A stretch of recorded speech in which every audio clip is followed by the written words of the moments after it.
a battery, they will say long lasting. But can you imagine a God who is everlasting? You know the difference? Long lasting is, it goes for a long period of time, but everlasting is forever and ever. You understand? So, this one thing called eternity, okay, I'm going to be quick in explaining, which I already explained, okay. So, many of us look at it in terms of something called time, right? We all look at time. But can you imagine a situation where there is nothing called time? Can you imagine? See, if I take this thing, okay, the last time I came here, it was not there. This is something new, okay. So that means, when I say look into the sphere, I have to explain that this was there last time, but now it's not there. So I cannot explain this without time. You understand? So I ask you, any question I ask you, it will always revolve time, right? If I ask you how old you are, it's age, again time. You say the constant through the seasons. You sang that song, right? So constant through season. Season is again time, right? Through various seasons. So you understand one thing, okay? The Bible says very clearly, in the beginning God created the heavens and the earth. One sublime statement, right? So when you say in the beginning God, okay, created heavens and the earth is created by God, okay? And only, see, now let me tell you this. If you take a small baby, okay, and the baby is a couple of months old, okay, if you ask how old is the baby, you will say the baby is 18 months old, okay? Will you mean 18 months old means 9 months in the mother's womb and 9 months outside? Will you mean like that? No. You will mean 18 means 18 months after the baby comes into existence on planet Earth, right? So that's the same thing. When you say in the beginning God creates the heavens and the earth, beginning of time began after these things started. You understand what I'm saying? Only when the matter came into existence, time began. You understand? So in the beginning God created the heavens and the earth. So when you say that, when heavens and the earth came into existence, that's when time began. Understood? Okay? That means God was even before time. You got what I'm saying? Okay? Another thing, Jude 25 is talking about the same thing.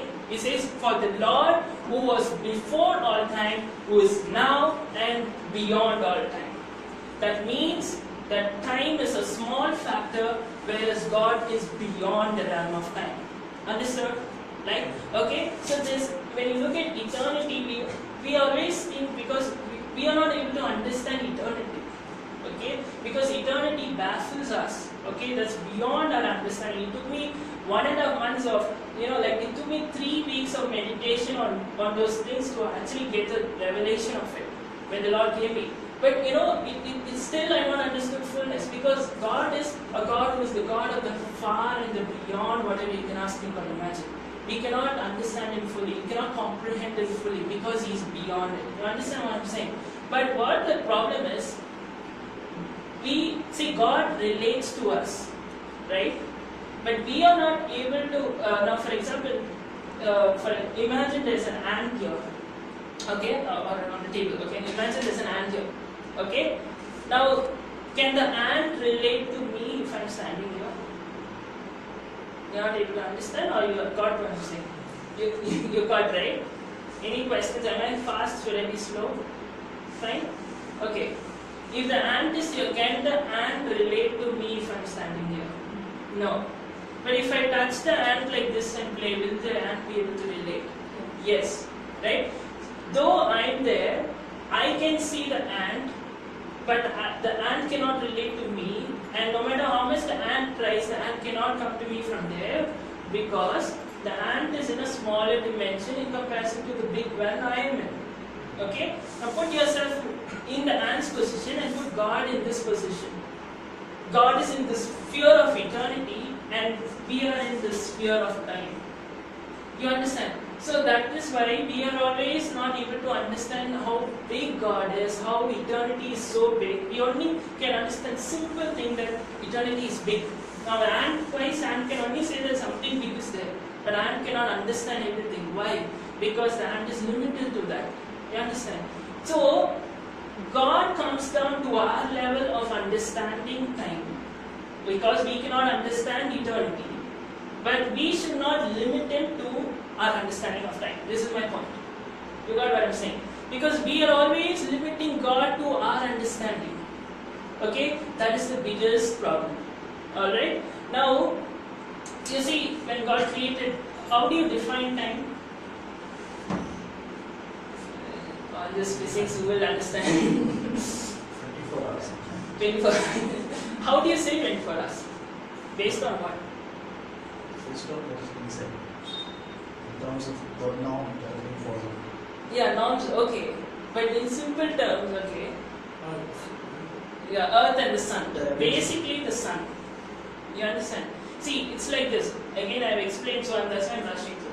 See, on day 4, God creates God says, let the sun be. You understand that, right? When He's in Genesis 1, He said, let the sun, give you lights during the day, and God made two lights, the greater one to rule over the day, the lesser one to rule over the night. So the sun was over the day, and then the moon. Okay? Now the point you need to understand is, God created it on the 4th day. The question comes. So people in the science field have this question: how can the sun be, what do you say, younger than the earth? Okay, this question people ask. Now, simple thing, let me tell you. Now, imagine today I am making biryani in my house. Okay, some of you are getting up for the first time. Okay, now imagine I make biryani. Okay, and you're coming to my house tomorrow. What will I do? I'll take it, I'll keep it in the refrigerator. Tomorrow, before you come, I'll take it and I will set it up. You understand what I'm saying? So when you say in the beginning God created the heavens and the earth, when you say heavens, do you know there are 3 heavens? How many of you know that? No? There's one called the 3rd heaven where Apostle Paul was caught up to the presence of the Lord. The 2nd heaven, when you talk about in terms of where the demonic, when Daniel was praying, there was a demonic spiritual warfare taking place. That was the 2nd heaven. 1st heaven, when you say the heavens declare the glory of God, you say, what is that? That is actually talking about the universe, the space. So when God created the heavens and the earth, He created, heavens means He created every space. You understand what I'm saying? So one more amazing thing. If you notice, God is Trinity, right? Trinity. 3 in 1, yeah? Father, Son and the Holy Ghost. If you notice, everything is glorifying God in the sense like, when He created all the 3. Time, space, matter. Okay? That's chemistry again. So, space, you see, is where the heavens, the space where matter was placed. Earth is the matter. So, all the 3 you see has 3 dimensions. You see time as past, present, future. You understand? And then you have space, which is, you say this is in the space. What do you say? It has, what is it? The XYZ. Yeah, XYZ, right? The XYZ planes. Understand? And then when you say matter, you have a solid, liquid, gas. So everything is glorifying who God is. You understand what I'm saying? So once God created, okay, it's like God creating the biryani and kept it, and then on the 4th day, before you are coming, He is just taking and keeping it ready. That is what God was doing on the 4th day. When you look at the aspect of sun, God is turning it around for us, because the Bible says, if you want to just read to you, because some of you are wondering like, why on earth this is teaching from. Okay? Okay, verse 14, I'll just read it to you. Okay, and God said, let there be lights in the firmament of the heaven to divide the day from the night. So God made it so that it can divide the day and night. You understand what I'm saying? It's not like He's creating the sense, He created the biryani and kept it, and then getting it ready for you to come. Same way, He created, kept it, and He diverts it towards the earth so that you can relate to something called time. You understand? So God created, and it also clearly says that He created it for seasons and for time. If you notice, I'll read the verse also. Okay, I'll read. Okay, and let them be for lights in the firmament of the heaven to give light upon the earth. See, it was for giving light. You understand what I'm saying? Okay, and it was so. And God made 2 great lights, the greater one to rule over the day and the lesser one to rule over the night. And He made the stars also. Okay, and this is, and yeah, verse 14 again. And let them be for signs and for seasons and for days and years. You read that? So God created and kept, but now He is setting it ready for us to understand in terms of time. You understand? So He created them for time. So when you basically say what do you mean by time, we always look at the watch. But there was no watch that time. So that time, if they have to see the watch, it's always through the sundial. It's always through the sun. You see, even in 2 Kings 20, how did they measure when the sun went back? How did they measure using the sundial? You know the sun went back. Okay, sun S-U-N, not S-U-N. Okay, so you understand that you are able to follow, right? Is it going to? I'm trying to make complicated things with simple examples. Okay, I don't want to pressurize you too much. So, once you understand that God is beyond the realm of time, you need to learn to take the limits of our God. Right? We always limit Him to our understanding. The Bible says, no eye has seen, no ear has heard, our mind has conceived the things God has for us. But what we are always doing, reasoning it out. See, if this dream has to happen, it should have happened by now. If this promise should have happened, it should have happened by now. All these questions, why it comes? Because people have put this mindset, like this is the time frame, social time frame. You understand what I'm saying? Like people say, okay, this time you are born, after this time you are going to preschool, and you go to school, high school, and you go to college, you go to job, and then you go get house, and and then after some time you die. And this is what it is. Even if you are older than 100 years old, people are like, oh, you're still alive. Why? Because it's a matter of time. Because people have that kind of a social time frame we are working on. That is why people get pressurized if things don't happen in their timetable. You understand? Now you finish a course and you don't get a job. People are getting pressurized. Why? Because according to the time frame, you finish immediately. You should go to job. You understand? All these kind of things, people like, oh, you get married, you need a child immediately. If you don't, that's social time frame. Why? Why can't you wait? All these questions come, right? Why all that? Because we are limiting God under time. Okay? But you need to go beyond the realm of time. See, one more thing. God's timeline is different. See, if I ask you the time, you will say, oh, the time is 7:45. If I ask Donald Trump the time, he will say 7:45, but he will say in the morning. Okay, I'm just saying, roughly. But is he wrong? No. But are you wrong? No. Then what's the difference? The timeline is different. So, many times we question God when things don't happen in our timeline. Why God? Why not happen? Why is the dream still not happening? But when you understand that God is in a different timeline, every questions will vanish. See, you see Joseph. Okay, now we always look in a progressive way. Now, for example, if you have to climb Mount Everest, okay, always I go to Everest. Okay, so if you have to climb Mount Everest, what? You will go step by step up. But that is how we always think in life also. We go up, up, up. But if you look into the reality of Everest, it's not like that. You go like this, then you come down, and then you go. Even going to the base camp is like that. I've spoken a lot about Everest before, so some of you know. In just going from Lukla to base camp, 10 days trek, there are places you go till this side, again you have to go down, and then you have to go up. So all these questions come in life. Why am I going down? Why am I not going up? Why? Because we always think, imagine going up, up, up. But like imagine, we think, okay, God, if I have to go from A to Z, we always believe in going in like a strategy, like A, B, C, D, E, F, G, H, I, J, K, and so on to Z. But I believe that when you understand that God is a God who is beyond strategies of our life, God can take it from A directly to Z. He can take it from A to G, He can take it from A to something, He can skip. Why? Because He is not limited by time. You understand? See, one more thing.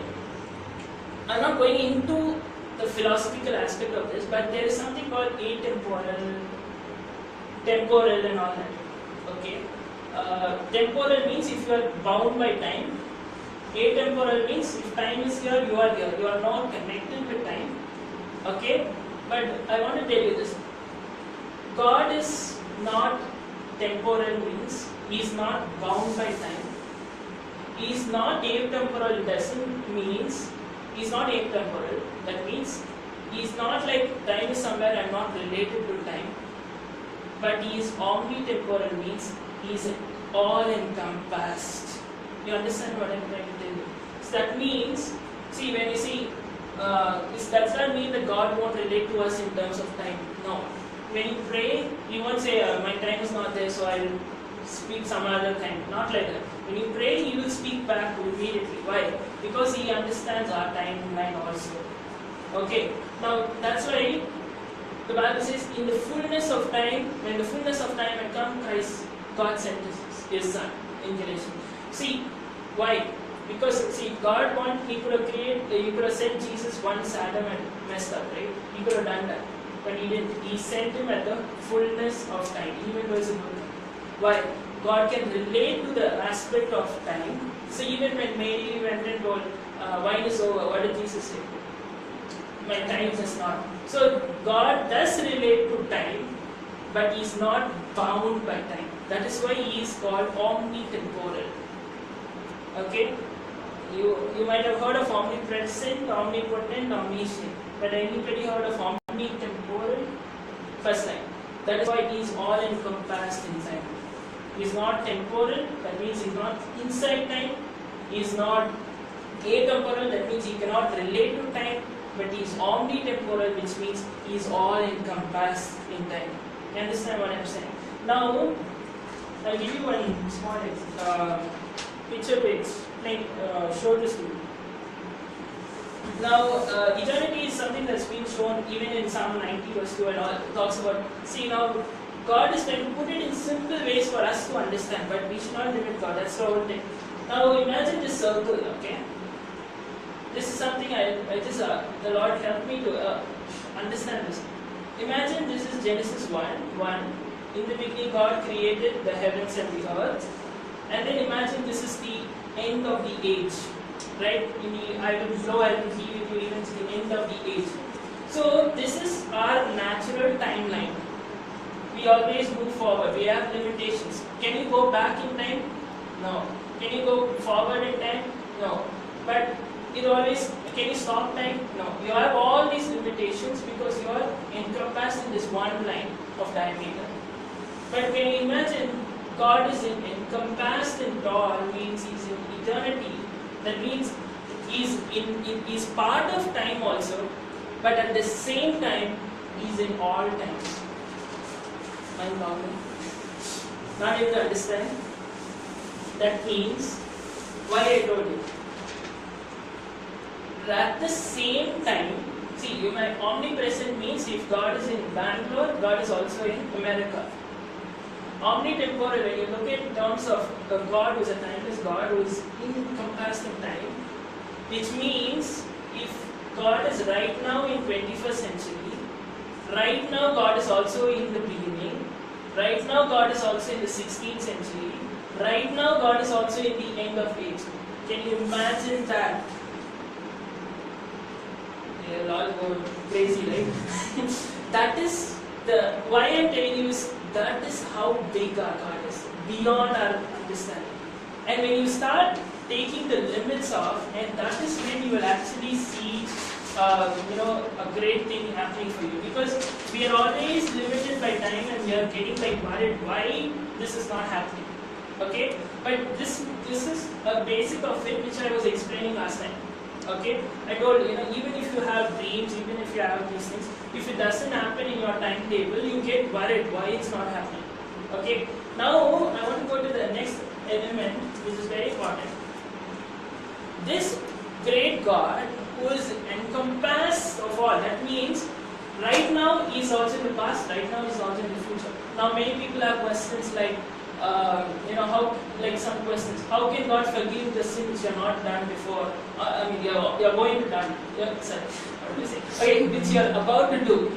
Okay, why? Because in the realm of God, there is no past, present, future. He sees beyond time. He is not limited by time. Because He cannot be limited. He can't if God is limited, I mean, if He has a restriction, He can't go back, He can't do this, then there's a problem. But He is beyond that. And that's why even people who have questions of, like predestination and all these questions, all that will be encompassed in this one thing when you understand eternity. That you know what, right now God already is in the past. He's already in the future. So people have questions where God choose and God, all those questions will all be answered because you understand that God is beyond the realm of time. Time is not even a factor. Whether you choose to believe in today or you choose to believe in later or not, whatever happens, for it there is not a specific thing of time. You understood what I'm saying? Now, the most important thing. So, Psalms chapter 8 verse 10, I'll just read it to you because of lack of time. Okay, when I consider your heavens, the work of your fingers, the moon and the stars which you have set in place. Okay, now the most important thing you need to understand is that this God who is beyond the realm of time is living on the inside of you. Romans 8:11, right? That God is in you. When you comprehend it, when you start understanding that with all your heart, mind and soul, you are in for living in eternity rather than living in time. You understand what I'm saying? Okay? Now, and what I'm saying is, when I consider your heaven, so that means Psalm 8 verse 3, that the work of your fingers, the moon and the stars, which I told you, time is seen through the moon and the stars, right? You understand? Okay, you are able to relate to time through the moon, stars, and the sun is a star, by the way. Okay, so through that you relate, which is a work of God's hands. Psalm 8 verse 3. Psalm 8 verse 6. You made them, that is us, rulers over the work of your hands. That means the sun and moon and the stars, which are work of His hands, God has made us the rulers over it. What happens is we are bound by time. But God never meant for us to be bound by time. God meant for us to rule over time. You get what I'm saying? Many are always like, if I need a healing, I need to wait for 6 months to get healed of this fracture. I have to get this much time to be healed, or if this miracle has to happen, this much time will take. All these times we are binding, but we are supposed to rule over it. Amen? You never put yourself. One more thing. Isaiah chapter 60, okay, verse 1 and 3, if you have, or just check it out. Okay, just 10 more minutes.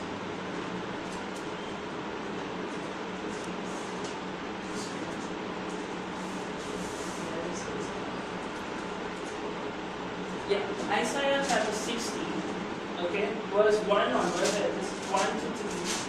I'll just read it to you. Arise and shine, for your light has come, and the glory of the Lord has risen upon you. Okay? And behold, the darkness shall cover the earth, and gross darkness the people. But the Lord shall arise upon you, and His glory shall be seen. Okay? Upon you. Okay? And the Gentiles shall come to your light, and kings to the brightness of your rising.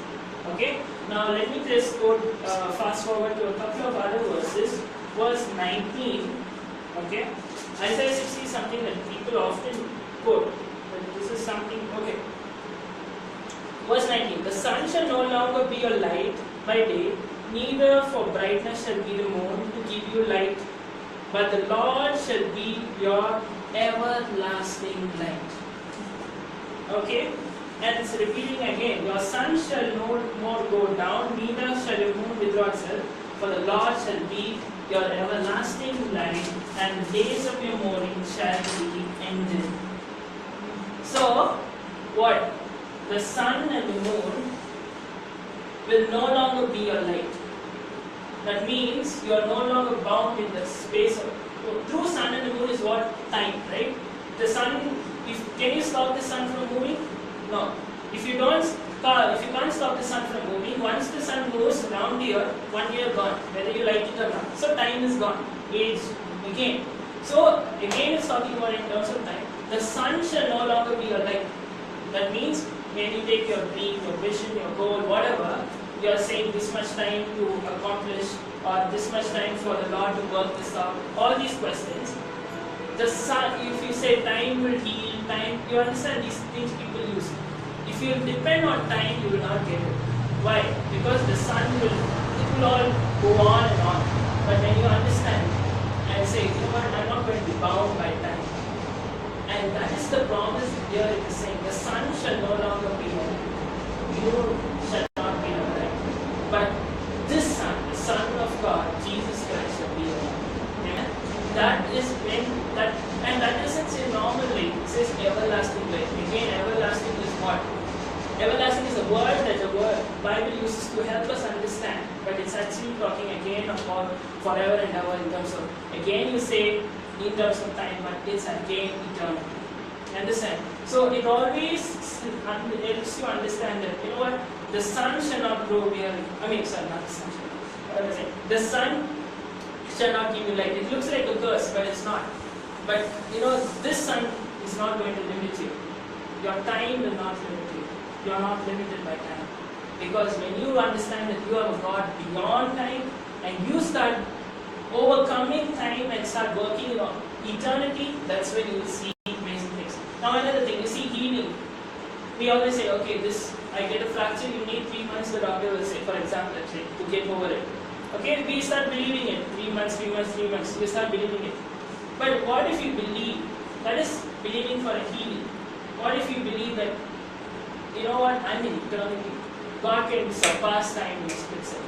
Why? Because I told you, right now He's already in your 3 months down the line. He can make that happen now.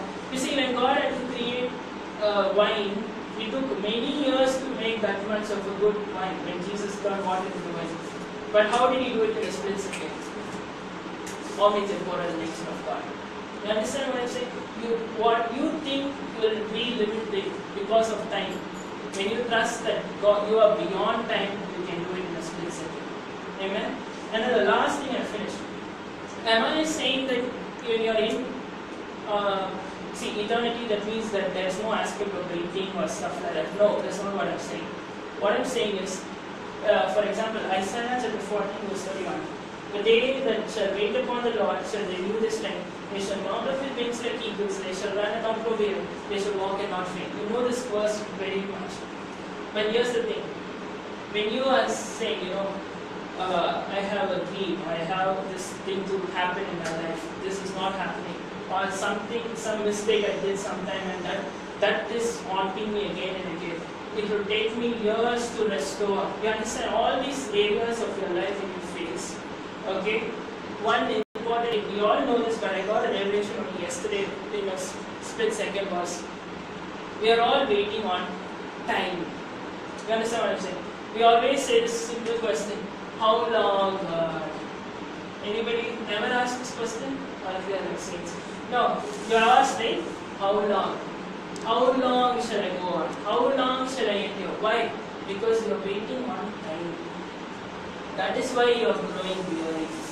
That is why you are not having strength. See, you see waiting. If I say you are saying all are waiting. But waiting is not the only thing. Now, for example, we are all waiting for something, right? You're waiting for a dream, a goal, a vision, a promise, or something. But the point about waiting is this. There's a difference between waiting in the traffic and waiting for something good, right? Will you wait the same way both places? No. You see, if you're in the traffic, you will go, 4 hours in the traffic. You know, you understand that. I remember when we had to wait for dawn wine. You know, dawn wine, God is good, all is yeah. So this dawn wine, when we had to wait, dawn wine got delayed. Okay? But that time we were not like, how long, you know, he made us wait 4 hours. Did we do like that? No. We were so excited. We were like, wow, enjoy every moment. In fact, Jason and I were so excited. Wow, and hey, dawn one came, and then we realized it was some other English guy. So, you know, that much of an excitement. That is the kind of a weight that we should have, a weight of expectation. See, especially in college when we are there, okay? Very predominant is this. A guy takes the girl and then waits for the girl's reply. The way they wait, you know, I've seen some of them, SMS, oh yeah, she replied, and then it's, oh, it's a word from us. You know, like that it is. But I want you to understand that, that is the kind of an expectation with which you wait, because you start waiting upon God, not waiting upon your clock. Okay? So today, that if you can go back with that kind of a thing, encompassing the eternity and say, you know what, I want to start letting eternity dominate over time in my life. That's when you will see the fullness of God's glory showered to your life. Amen? Anything, it was good? I mean, I shouldn't ask that question. Okay, so you got what I'm trying to tell you? Any questions, any doubts? Nothing? Some of you are like, when will you get over it? Okay? How much time did you speak? Okay, so, I'm omnipotent, so I don't get time. So,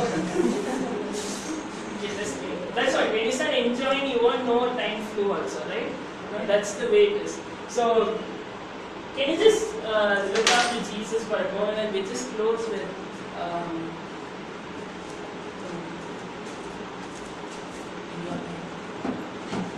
just make this your prayer and say, you know what, God, I don't want to limit to my timing, my time schedule, but God, in your time, I want you to help me understand your timing, God. Can you make that your prayer? You won't feel frustrated and, like, oh no, how long? Those questions will be wiped out when you realize, you know what, I'm in the presence of an omnipotent God. Can you make that your prayer and just say, God, help me to understand your timing. Help me to understand your timing, oh God. Just make that your prayer right now.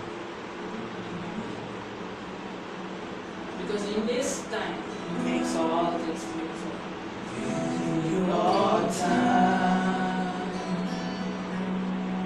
in your time, you make all things beautiful.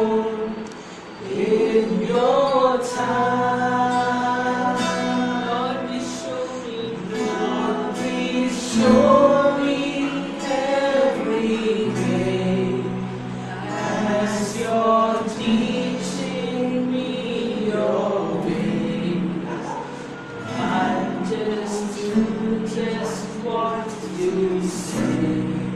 In your time, tell me one more time. In your time, oh yes, oh God.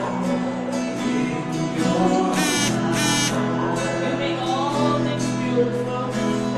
You make all things beautiful. In your time, Lord, please show me. Show me. He wants to reveal things to you right now.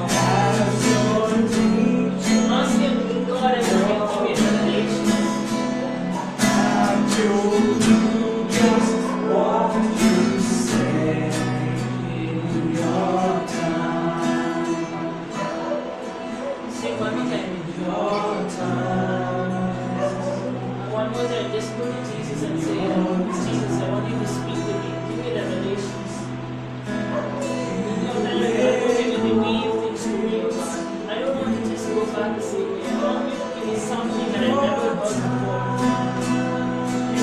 He wants to speak to you. Don't go back the same way you came. Get a touch from Him. Say, I want a touch from Jesus. I want a word from Jesus. I want something supernatural, oh God. Make that your prayer. In your time. Lord, we give you this time again into your hands. Lord, we thank you because you're ministering to each and every one of us. You're speaking with us, oh God. But it's not just a monologue where we are speaking to you, but we are speaking with you, God. We want you to speak back to us. We want to help us to listen to you more clearly, that we may be able to know without a shadow of a doubt there's nothing but the Lord speaking to me. Lord, I want you to speak with each and every one of us, that we may not go back the same way we came in, that we will go back enriched and full of your joy, your goodness, your mercy, and say that was nothing but the Lord who intervened in my life. Lord, we pray that you will help us to go back and, protect us, watch out. We don't want to go just because of what we heard. We want to go because you, the same omnitemporal God, is going with us. Help us to not just go out bound by time, but help us to take the limits off and say, when we have a timeless God working in our life is in store for a timeless classic written by Him. Lord, we know that you are going to write a story about our life like never before. A timeless classic is coming our way. Lord, we want to take the limits off, and we want to say that from the beginning to the end, the Alpha and Omega you are, you will rule over every area of our life. That you will take complete control, that your name alone will be glorified in and through our life as well. We give you all glory, honor, and the praise. In Jesus' name, may the grace of our Lord Jesus Christ, the love of the Father, and the fellowship of the Holy Spirit rest and abide with each one of you, both now and forevermore. Amen.